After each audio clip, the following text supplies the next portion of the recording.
Each and every year, I get excited for one event that's like the Super Bowl of video games, but it's a lot better than the Super Bowl. It's full of announcements, it's full of hype, it's full of surprises. That is E3. So, I figured this year, I've been thinking about this video series every single year and every single hype cycle for E3. I want to make a series of prediction videos called the E3 Hype Train. So basically, I'm going to be taking each of the press conferences in order and give my thoughts and impressions and opinions and predictions for what possibly might be announced. And then it's a lot of fun to go back and see what I got wrong.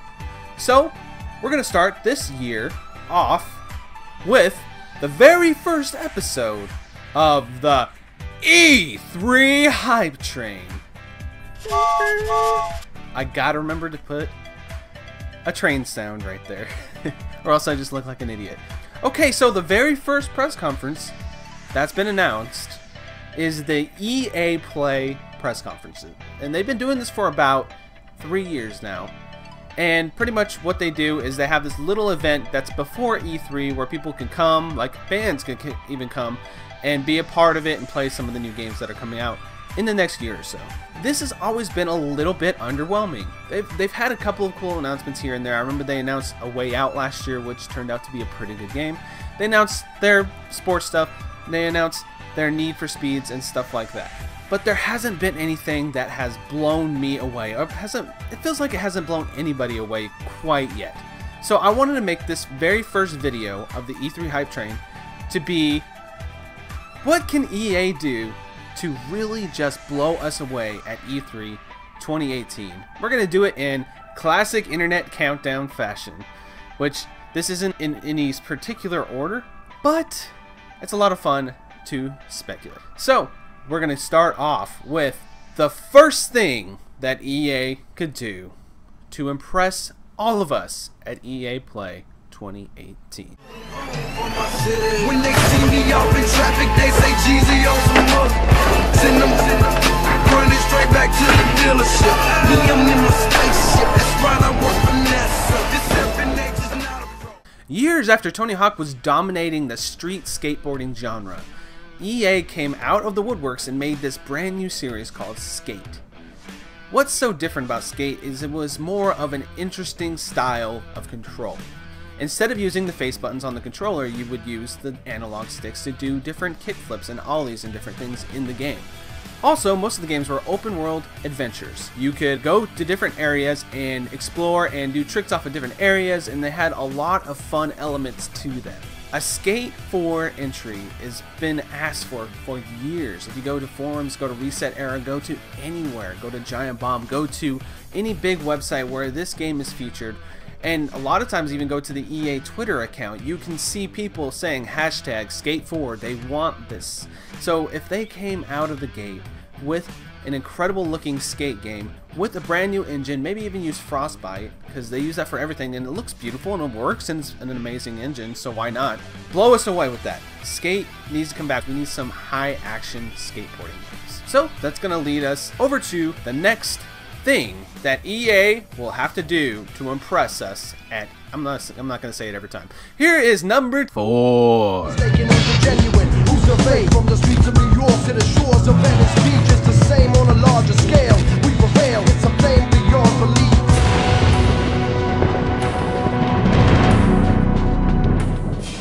EA Sports, it's in the game. Well, that was really bad. EA Sports, big. I might just like play the sound effects over me because that was terrible. Anyway, back during the PlayStation 2 and Xbox generation, there was this subgenre of sports games called EA Big. And what it was a more frenetic and arcade version of your favorite sports games. We had NFL Street, NBA Street, and then there was a sequel to that game, and SSX Tricky, different games along those lines. I remember playing NBA Street with my brothers all the time. Basically, it's kind of like a more modernized NBA Jam. You have 4 versus 4 in an arena style basketball game. And it was a lot of fun, frenetic gameplay, cheesy voice acting, but it was arcadey and it wasn't all about simulation or looking high tech or anything. They have something like this. It's called NBA Playground. It's not quite the same. It doesn't really have the same feel or technique or style as those games. So what I'm asking is kind of reignite this sub-genre of EA sports games. The EA big label needs to come back. Okay, next up we got number 3.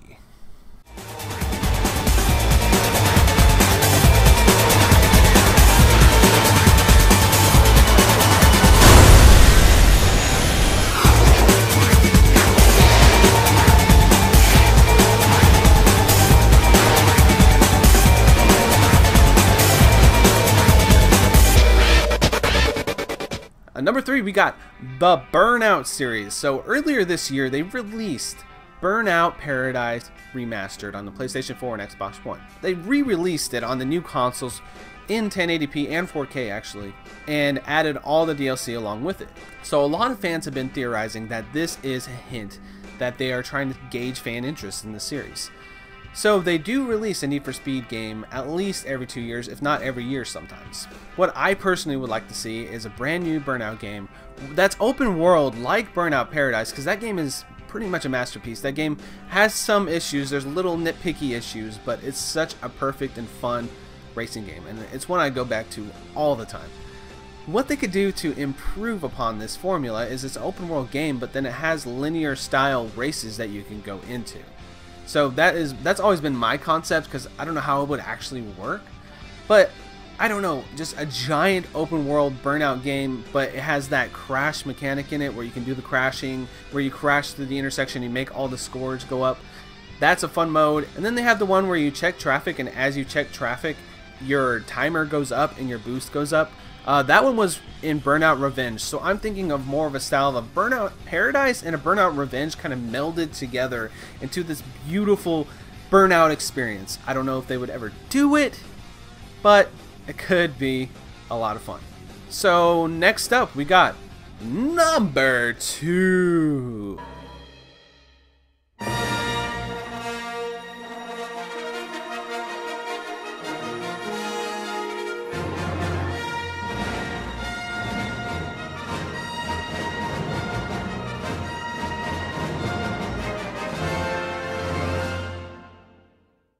Star Wars games. What are they going to be doing with Star Wars games? They got to impress us this time, right?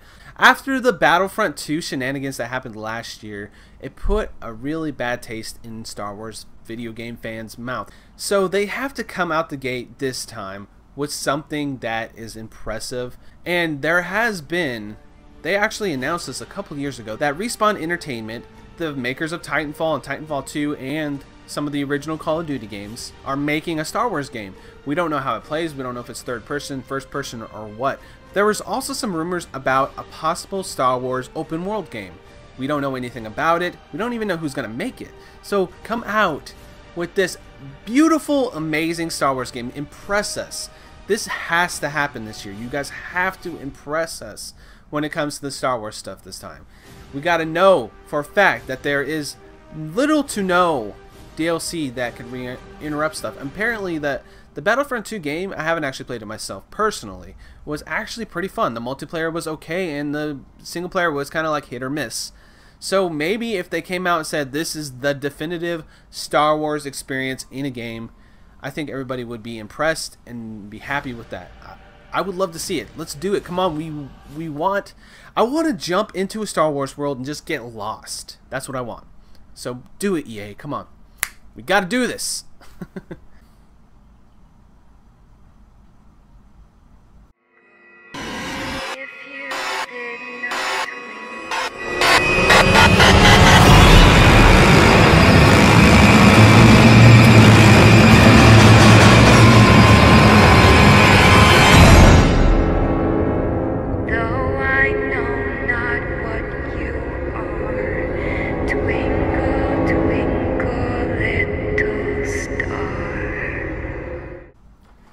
Exploring a terrifying vessel in space that's dead, hollow, and cold, and then finding this really interesting weapon that slices the limbs off of enemies. Yes, I'm talking about Dead Space. If you guys haven't played Dead Space, go back and play that game. Okay, what I would want from a reboot of Dead Space, I don't even know if I said this is number 1. I don't think I even said that. It's fine. Dead Space needs to come back. Reboot it 100%. I think that's the best bet, your best bet with this series. Find a studio that's really passionate about doing something. If they came out and said, hey, this studio that we've had on the books for a long time that's been helping with Battlefield DLCs, or that's been helping with this or that, here is their new take on Dead Space. It's what Resident Evil 7 did for Resident Evil, but for Dead Space. Bring it to the modern day. Put some new flair to it. And of course it'll be in space. Still have the friggin' chopping gun. I can't ever think of the name. Plasma cutter. You guys can correct me in the comments. I don't remember, honestly. But I remember playing Dead Space and just the feeling. My palms were literally sweating. Hearing the creepy sounds coming from different areas. Seeing monsters crawl through the walls and pop out at me.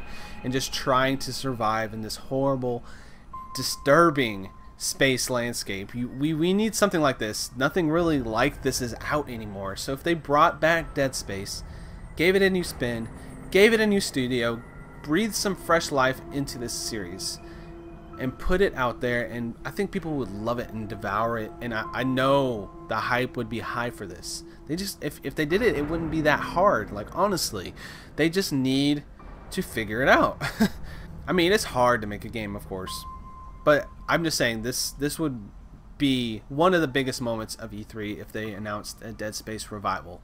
So that's it for my first episode of the E3 Hype Train. Gotta remember to put that sound in there.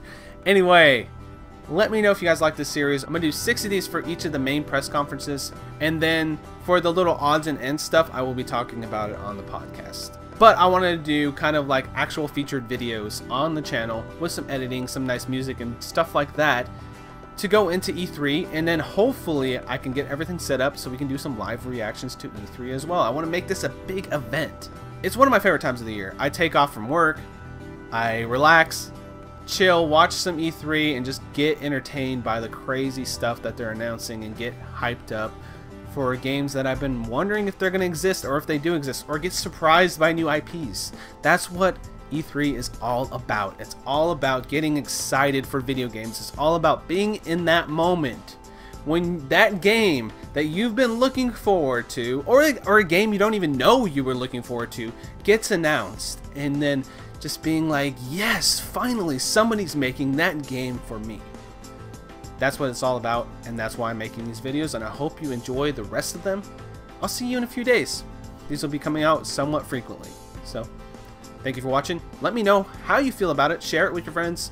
Leave me a like and subscribe on the channel. Who knows? Maybe we can get to 100 subs. Thank you for watching, guys. See you next time on the E3 Hype Train.